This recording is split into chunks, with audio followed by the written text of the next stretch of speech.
has always driven technological change in our society.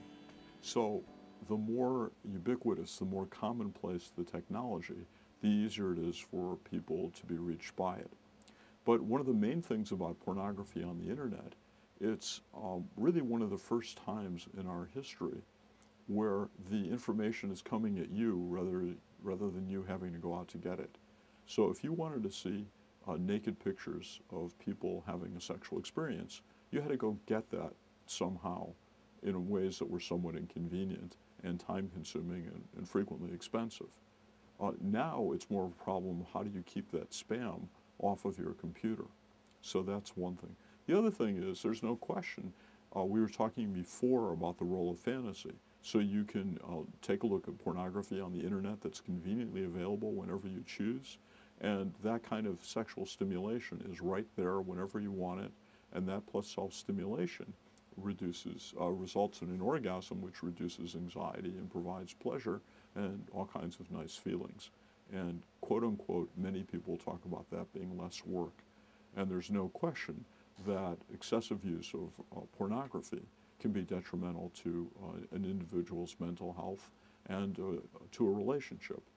But the flip side of that is sexual fantasy, in some cases pornography, can help facilitate monogamy. So how can I say such a stupid thing? Because one of the places that gets sold a lot, for instance, is in a hotel room. So if you have a man on a business trip who has to decide, am I going down to the bar and having a drink, which will provide opportunity for him to have a potential liaison with someone else? Not that he should, but he might. That's really been part of the history of what happens. Versus he stays in his hotel room and he's feeling a little horny and turns on some erotica on the television set, masturbates, and goes to sleep.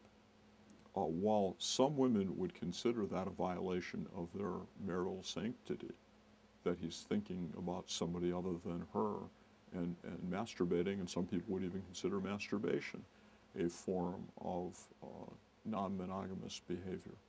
I don't. I think that's just one of many ways, just like that some people engage in phone sex. They'll call home and they'll both self-stimulate.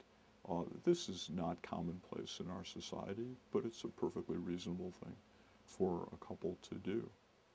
So there's many different angles to this. It's not so simple as there's all that bad stuff out there. Having said that, there's plenty of problems that this causes, and I've seen an upsurge in that, and that's something that I frequently need to treat in my office, the damaging effects of excessive pornography and self-stimulation in ways that isolate people from having more meaningful human interaction.